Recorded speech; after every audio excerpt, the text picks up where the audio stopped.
Hi, it's me again with Corel Draw Tips and Tricks, and while I was waiting for that other video to load, I thought I'd make one more on this find and replaces. It's totally different. This font right here is Concert 1.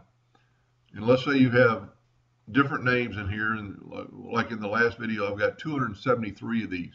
I'm going to back up a little bit so you can see this Corel actually work on this one.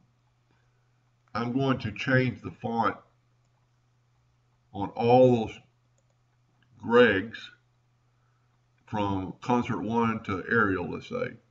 So go to Edit, Find and Replace, but we're going to find Objects, and this time click on Replace Text Properties.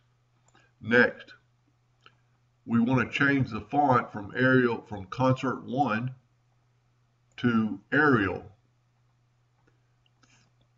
Finish, Replace All, and watch Corel go to work.